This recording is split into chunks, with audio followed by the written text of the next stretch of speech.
Have you ever wondered about the books that didn't make it into the Bible? There exists a collection of ancient texts, often referred to as the lost books, or the Apocrypha. These are the scriptures that, for one reason or another, didn't find their place in the canonical Bible. They were deemed non-authoritative, or perhaps they didn't align with the theological perspective of the time. But despite their exclusion, they continue to intrigue scholars and spiritual seekers alike. So what are these lost books, these so-called Apocrypha? Dive into the world of the Apocrypha, the hidden or secret books that didn't find their place in the Bible. Among the many, we first encounter the Gospel of Thomas. This intriguing text is a collection of sayings attributed to Jesus, some of which are familiar while others are profoundly mystifying. Its absence from the Bible stems from its late discovery, and its deviation from the canonical Gospel's narrative structure. Next we have the Gospel of Judas, a text that presents the infamous betrayer in a new light. It suggests that Judas was acting on Jesus' request when he betrayed him. This radical reinterpretation of Judas's role led to its exclusion from the canonical Bible. The Book of Enoch is another noteworthy text.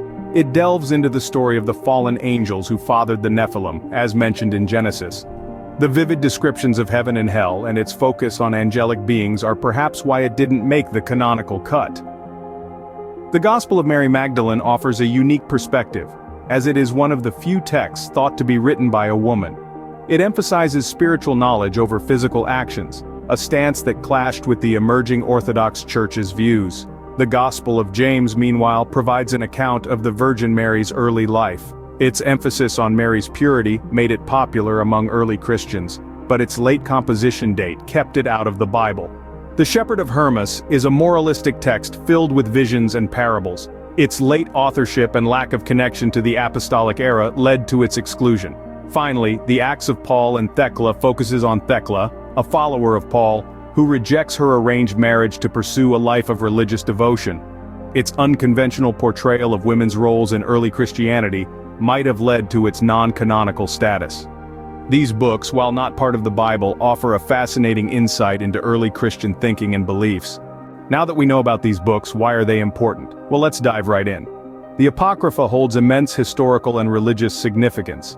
These books are like a window, offering a unique view into the religious, political, and social context of an era that was instrumental in shaping Christianity.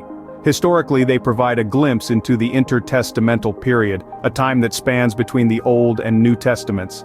This was an era of profound transformation, filled with religious upheavals and intellectual exploration. The Apocrypha captures the zeitgeist of this era, revealing how religious thought evolved and adapted to changing circumstances. From a religious standpoint, the Apocrypha enriches our understanding of biblical text.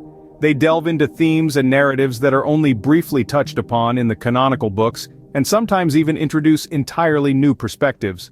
For instance, the Book of Tobit explores the concept of divine intervention and the power of prayer, while the Wisdom of Solomon provides a philosophical discourse on virtue and righteousness. Moreover, these books have influenced Christian art, literature, and culture profoundly. Stories from the Apocrypha have inspired masterpieces of art and literature, contributing to the rich tapestry of Christian cultural heritage. Even though they're not in the Bible, they've played a significant role in shaping our understanding of religious history. So, while the Apocrypha may not be part of the canonical Bible, they are far from irrelevant. They continue to shine light on our historical and religious journey, enriching our comprehension of the past and its enduring influence on the present. So, the lost books of the Bible, a hidden treasure, or just historical footnotes? We've journeyed together through the intriguing world of the Apocrypha, exploring these lost books and their fascinating content.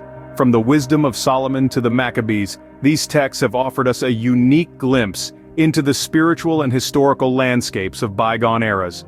We've delved into their significance, considering their role in shaping religious thought and historical understanding. These are no mere footnotes, but rather, they're compelling narratives that have influenced countless generations, even if they didn't make the final biblical canon. We've also contemplated their impact, and how they continue to spark curiosity and scholarly debate. In their absence from the mainstream Bible, they have become a source of mystery, a puzzle to be pieced together by those who dare to venture beyond the familiar. Whether you see them as divine inspiration or historical oddities, the Apocrypha certainly adds a layer of intrigue to the story of the Bible.